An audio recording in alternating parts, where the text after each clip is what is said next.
Halo. Assalamualaikum warahmatullahi wabarakatuh. Kembali lagi bersama kita di Humanisme Podcast. Masih bersama Mbak Eri dan Acai. Apa kabar Mbak Eri? Baik, Acai. Wah, terlihat bersemangat. Bersemangat selalu dan Karena sudah ada beberapa agenda di depannya. Udah di puzzling ya. Hari ini padat. Udah di puzzling. Seperti Jam biasa. hari ini tag dulu. Jam berapa? Oke. Semoga menikmati hari ini Mbak Eri. Selalu menikmati insya Allah. Gimana? Apanya nih? Kita membahas apa? Oke, hari ini ya. Oke, hari ini kita akan membahas sebuah skill yang ini cukup penting, sering kita bahas juga. Sering kita bahas ya. Mbak Eri, yaitu terkait dengan skill public speaking skill. Kemampuan public speaking. Ya. Oke. Jadi ini kan salah satu kemampuan yang memang diperlukan di dunia kerja ya. Betul. Makanya kita bahas Mbak Eri. Nggak dunia kerja aja sih, sebenarnya kehidupan kita bermasyarakat tuh Betul, kita pakai ini loh. Iya. Gitu. Mau yang mahasiswa gitu ya, mau yang jadi ibu rumah tangga, ayah ke anaknya, Betul. gitu kan. Jadi ini menjadi hal yang perlu untuk dipelajarin untuk memudahkan kita menjalani kehidupan. Betul. Gitu. Dalam banget ini kita Baik bahas. kehidupan segala. Nah, ngomong-ngomong public speaking nih, Mbak Eri, kalau menurut lu public speaking nih barang apa sih?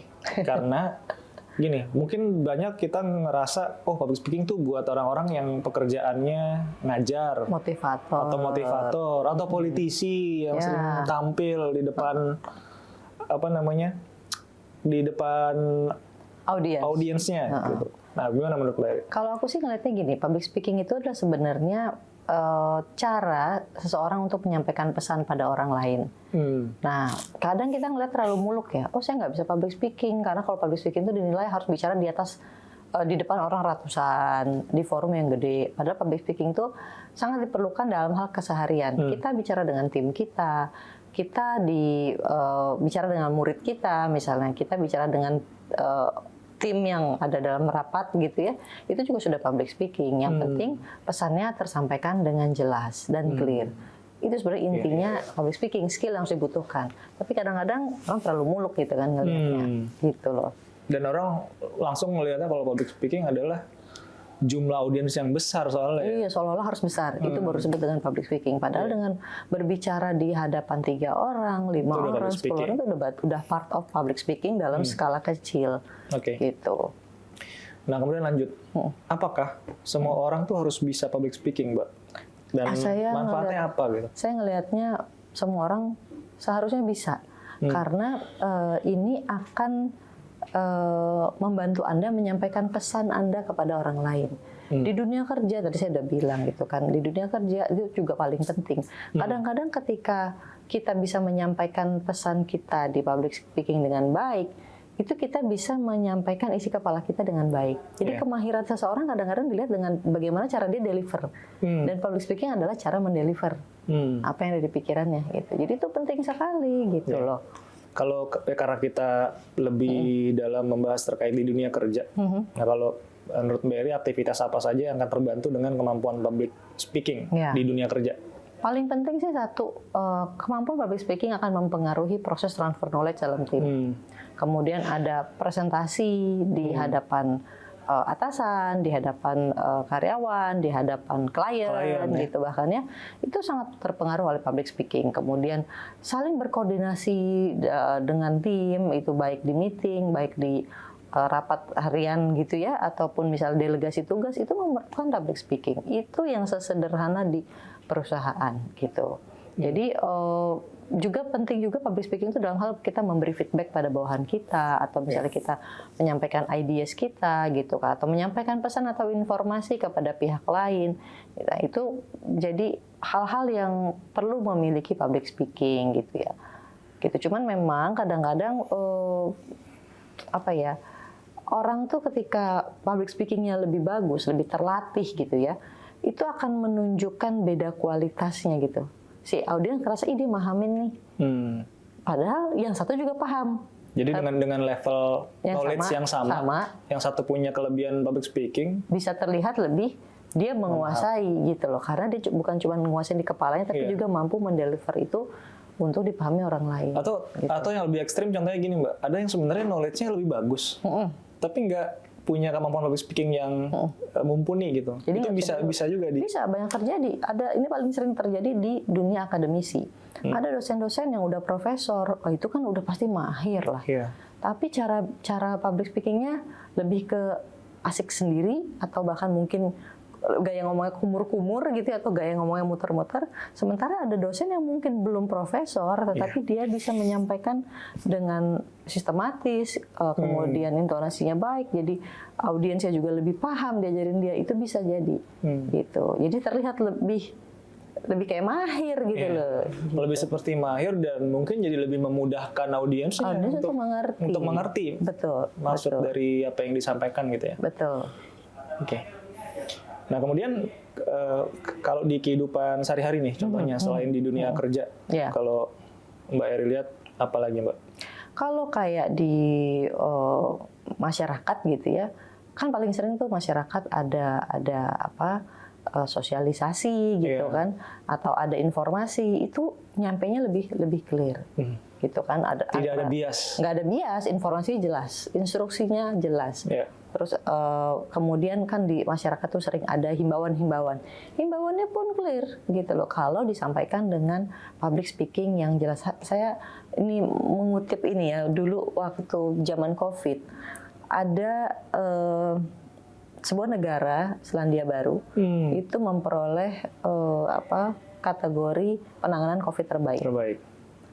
Ternyata yang menjadi terbaik itu adalah bagaimana komunikasi publiknya. Nah, ini kan memainkan peran public speaking gitu kan. Bagaimana pesan disampaikan dengan clear, bagaimana pemimpin menyampaikan instruksi dengan jelas gitu kan. Itu dia masuk kategori terbaik itu penanganan COVID pada saat itu.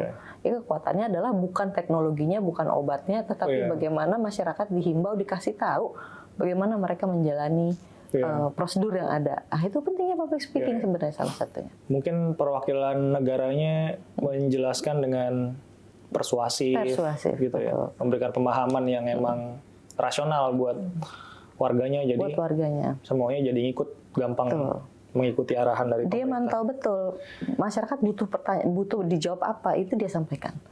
Gitu. Apa yang dibutuhkan masyarakat disampaikan. Apa yang masyarakat butuhkan disimplifikasi sehingga mudah dipahami. Gitu poinnya. Oke. Thank you Mbak Eri buat contoh-contohnya. Dari contoh-contoh yang Mbak Eri kasih kan jadinya ini sangat kepake ya. Nggak hanya di dunia kerja, di dunia yang non profesional juga sangat digunakan gitu, sangat berpengaruh gitu. Nah, cuman kenapa masih banyak orang yang ragu untuk mau belajar public speaking? Bahkan ada sebuah riset di US yang saya temukan ya, bahwa kira-kira tuh orang US itu 75% itu memiliki kekhawatiran atau ketakutan dengan public speaking gitu. Padahal US itu kan outspoken lah ya, orang-orangnya gitu, bebas masyarakat yang outspoken ya. Betul. Nah itu menurut Mbak Eri kenapa kira-kira? Karena gini lah, sebenarnya public speaking itu skill. Kalau skill tuh berarti nggak jauh beda dengan skill menulis, ya, skill fotografi, gitu, skill komputer. Artinya itu bisa dipelajarin, gitu. Cuman barrier terbesar adalah nervous atau rasa takut. Rasa takut. Kemudian ada juga, bahkan kalau nggak salah hampir 70% angkanya orang yang salah paham gitu loh, bahwa seolah-olah public speaking itu adalah sesuatu yang nggak perlu dipelajari, bukan buat pekerjaan mereka, gitu. Pernah dengar itu nggak? Iya. Itu kayaknya kerjaan saya nggak perlu itu deh. Iya, karena dia ngerasa kerjaannya di balik layar. Gitu. Saya jadi nggak perlu amat, gitu. Konseptor doang. Gitu. Konseptor doang. Padahal konsep juga harus di-delivery kepada orang lain menggunakan public speaking kan. Gitu. Itu ada mindset yang salah gitu. Tetap maupun di balik layar kan dia nggak kerja sendiri, pasti ada tim. Belum lagi juga ada misunderstanding yang mengatakan bahwa public speaking itu hanya cocok untuk orang ekstrovert. Memang itu given untuk orang ekstrovert. Orang introvert itu tidak mungkin atau tidak punya bakat atau punya barrier yang membuat dia nggak mungkin mengachieve skill itu. Itu emang generalisasi yang ada di masyarakat sih. Iya kan? Saya mah introvert, saya nggak bakal bisa ngomong di publik gitu kan. Ada yang bilang begitu. Padahal nggak gitu ya? Nggak gitu. Banyak orang-orang yang pembicara hebat justru orang-orang yang introvert sebenarnya. Gitu. Let's say Barack Obama itu kan bagus sekali ya public speakingnya ya. Ternyata beliau adalah orang yang introvert. Kemudian Emma Watson itu juga bagus sekali kalau kita lihat pidatonya. Dia bagus, tapi ternyata dia introvert. Bill Gates pun bahkan ternyata introvert gitu kan. Elon Musk juga ternyata introvert. Tapi ya bisa public speaking dengan baik. Gitu. Dan orang-orang introvert juga mungkin kelebihannya dia bisa lebih fokus, lebih deep juga kali ya. Jadi nggak kemana-mana. Kalau introvert mungkin kan mungkin jadi suka lari-lari kalau dia nggak prepare banget dengan materi yang mau disampaikan. Betul. Jadi memang sebenarnya public speaking adalah skill yang bisa diasah dan bisa di-achieve oleh tipe kepribadian apapun.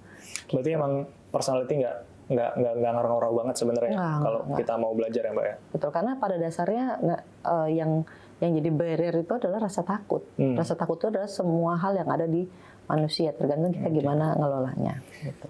Kemudian ada asumsi lain nggak Mbak? Kenapa orang tuh takut dengan public speaking? Ya, takut itu kebanyakan orang tuh muncul dengan asumsi bahwa public speaking itu harus dilakukan dengan sesuatu yang harus gini nih jadinya nih. Jadi kalau public speaking misalnya tuh harus sebagus motivator gitu. Karena kita suka lihat kan bagaimana para motivator, para orator. Nah, kita mengasumsikan kita tuh harus sekualitas itu. Harus segitu standarnya. Padahal orang-orang itu mencapai kualitas itu melalui proses tahapan yang panjang, gitu. Iya. Dan mungkin kalau gue melihat juga kadang-kadang orang yang jual kenapa public speaking skill penting itu berlebihan jualannya. Harus mengimpress audiensnya dengan cara yang membakar berapi-api. Jadi terlalu dengan teknik hipno gitu. Lo di awal-awal nggak perlu dulu sih kayak gitu tuh. Ya mungkin advance nanti perlu, tapi untuk memulai awal menurut saya ya belum perlu sepanjang pesan disampaikan dengan clear gitu kan, interaktif, pesannya juga runut. Ya itu sudah public speaking awalan yang menurut saya sangat bagus sekali. Gitu. Jadi memang baiknya kita yang mau mulai belajar itu nurunin targetnya dulu ya, lebih realistis gitu. Betul. Untuk seenggaknya sehari-hari misalkan di tim berani ngomong, berani speak up, mengeluarkan pendapat, berani memimpin diskusi, gitu, berani bahkan mungkin menjadi moderator di event-event kecil, gitu. Nah ada juga kan buat orang yang karakternya mungkin dia tuh takut salah Mbak. Terus ketika ngobrol misalkan di tim dia menanyakan sesuatu atau melempar sesuatu, tapi habis itu dia menyesal karena aduh harusnya gue ngomong gitu nih. Itu tipsnya gimana? Ya kalau saya sih ngeliatnya gini ya, kalau manusia bikin salah itu pasti kan. Saya juga pertama kali public speaking juga nggak bagus ya. Jadi saya bahkan pakai suara tuh suara leher. Jadi kayak kejepit-kejepit gitu suara yang muncul gitu ya. Nah, itu kalau membuat kita, nggak mulai deh takut suaranya jelek, itu ya nggak akan pernah evaluasi sih. Atau misal juga, saya nggak mau ngomong deh, nggak mau speak up deh, nanti saya dinilai salah. Mungkin saja pendapat kita bisa salah, dan it's okay namanya mengeluarkan pendapat kan bisa salah bisa benar. Ya kita ekspektasi ketinggian sih, kita nggak boleh salah. Poinnya itu sih, kita tuh ekspektasi ke diri kita nih nggak boleh bikin salah. Padahal kita nggak sempurna ya. Kesempurnaan punya Allah. Oke. Nah terus tadi Mbak Airi juga sempat mention terkait dengan berlatih public speaking ya. Karena itu juga bukan hanya sekedar bakat bawaan lahir gitu. Ya nggak ada yang anak bayi lahir langsung orasi itu kan nggak ada ya. Nah mungkin gimana Mbak terkait dengan latihan ini ya? Latihan tuh sebenarnya gini ya, public speaking itu nggak akan pernah bisa kita kuasain tanpa latihan. Banyak orang bilang, Mbak saya udah baca bukunya, saya juga punya buku public speaking dulu, itu ternyata tidak pengaruh apa-apa sampai saya terjun langsung berlatih. Nah ada 3 hal yang perlu kita jalani ketika kita mau memberanikan diri, jeburin diri kita ke praktek public speaking. Pertama, ngelola rasa gugup. Ngelola. Jadi gugup itu pasti ada. Yang kita lakukan tuh bukan menghilangkan, tetapi mengelola, memanage dia, gitu ya. Kemudian ada lagi kita mempersiapkan materi. Kalau saya tipikal orang yang nggak pernah presentasi disiapin materi sama orang lain. Minimal saya tahu urutannya. Nanti kalau orang lain yang memodif apa itu terserah. Tapi saya membuat raw-nya, jadi saya tahu alurnya, itu preparation jadi ya. Sama yang terakhir itu adalah memoles teknik penyampaian. Gitu. Jadi 3 hal ini aja kita jalanin. Pada saat kita jeburin diri ke public speaking, mudah-mudahan itu sih bisa, pasti improve gitu. Terkait rasa gugup nih. Ya, mengelola rasa gugup.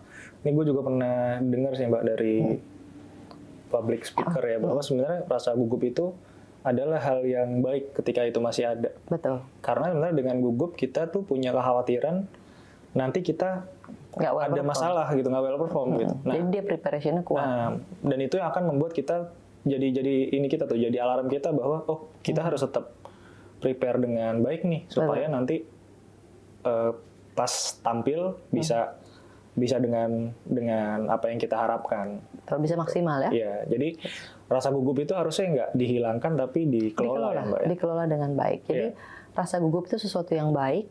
Ya semua performer terhebat di dunia pun ngalamin gugup kok. Berarti sangat tidak manusiawi kalau kita berharap kita nggak gugup sama sekali. Itu tuh sesuatu yang salah gitu. Jadi kegugupan itu pasti ada. Kegugupan itu alami. Sealami bernafas yang dilakukan adalah mengelola rasa gugup itu. Gitu. Kalau Mbak Eri dengan jam terbang yang sekarang, itu lu masih ngerasa gugup nggak, Mbak? Ada kalanya. Apa sih? Ada ya? Ada kalanya. Jadi makanya kalau saya gugup itu biasanya membuat saya tuh di perjalanan ya, sebelum memulai event terutama, itu saya akan baca dulu. Materinya? Saya akan baca. Kadang-kadang saya ngomong-ngomong sendiri ya. Kadang-kadang saya ngomong-ngomong sendiri. Jadi ada preparation latihannya. Makanya mengelola rasa gugup itu adalah salah satu caranya adalah tips yang kedua tadi. Dengan tadi melakukan persiapan gitu. Gitu. Nah, terus tadi mungkin bisa di breakdown, Mbak, yang bisa kita lakukan untuk menguasai rasa gugup ya. Tadi kan terkait dengan penyiapin materi dan sebagainya. Nah, itu mungkin ada breakdownnya ya. Apa-apa saja yang poin-poin yang perlu kita siapin? Saya ngelihat ada 2 hal ya. Pertama, sebelum proses presentasi dan saat presentasi. Ini gugup ini udah nongol biasanya dari sebelumnya. Jauh sebelumnya. Misalnya kita nggak gugup nih, tapi pas kita ingat, besok gue presentasi. Seminggu sebelumnya udah berasa. Udah berasa kan? Jadi nomor 1 menurut saya supaya kita bisa mengelola rasa gugup, 1 kita memahami audiens kita. Audiens kita tuh siapa sih gitu kan? Makanya kadang-kadang kalau saya minta tour. Ketika kita tahu lawan kita siapa ibaratnya, itu kita jauh lebih preparation. Itu mengurangi rasa gugup. Ya, memahami audiens yang akan datang di hari itu. Kalau misalnya tim doang kan paham nih, tim kita datang ke kita, nih siapa aja orangnya, dia butuhnya apa. Ya, jadi 1 paham audiens, 2 paham betul audiens ini butuh apa gitu kan, membutuhkan apa dari kita. Berarti kita bisa membayangkan apa yang ingin dia dengar dari kita. Nah, itu yang kita persiapkan di materi. Jadi materi juga kita harus sampaikan sendiri atau siapkan sendiri supaya kita bisa lebih confident. Kemudian kira-kira memperkirakan pertanyaan dari audiens itu tadi, dengan kita mengetahui audiens kita ini siapa sih, dia butuh apa sih. Makanya kalau di TOR, kalau misalnya kita diundang sama seminar, itu kita minta TOR-nya. Jadi ada nanti ekspektasi gitu kan. Nah, itu bisa kita dapatkan di situ. Tapi kalau nggak ada TOR, nggak ada apa, kita bisa menganalisis, oh itu orang-orang itu mau ketemu sama saya, berarti dia butuh apa. Itu kita bisa membayangkan nanti kira-kira dia bakal nanya apa. Terus bisa juga kita lakukan dengan, kalau saya latihan. Dulu mungkin saya nggak pernah tanya sama orang, tapi lambat laun mungkin ada kalanya ya saya bisa tanya, ini gimana, ngerti nggak maksud saya? Ya ada tips sih sebenarnya. Kalau zaman dulu tuh kan nggak ada handphone, saya masih pakai kaca. Kalau sekarang tuh saya lihat anak sekarang udah mulai latihan pakai handphone, direkam. Nanti dia minta pendapat orang terdekatnya, ngerti nggak yang saya maksud gitu kan? Nah, itu sepanjang orang yang mendengar mengerti, ya udahlah, berarti bisa dipahamin. Itu salah satu metode latihan. Minta penilaian orang lain. Terus apa persiapan tuh jangan dilakukan berlebihan. Kadang-kadang orang suka kesana kemari gitu nyari materi. Ujungnya sampai bingung materinya mana aja yang mau disampaikan. Jadi kurang simple gitu karena overthinking. Karena dia ngelihat ini Mbak Eri, kadang kita tuh kayak ngelihat, wah yang ini belum nih kayaknya, yang ini belum, dimasukin juga. Gitu. Nah, itulah gunanya sebenarnya sebelum public speaking itu sebenarnya kita merancang materinya. Jadi bahan tuh banyak sekali yang mau kita masukkan. Jadi harus dibuat runutan dari bicara ini ke sini, ke sini, ke sini. Di antara itu akan banyak informasi yang kita sampaikan. Tinggal kita sortir itu relevan atau tidak. Kalau sudah berlebihan, ini waktu berapapun nggak akan cukup. Audiens kita perlu atau tidak itu kan kita yang tahu. Jadi kembali lagi audiensnya itu harus kita pahami kebutuhannya apa.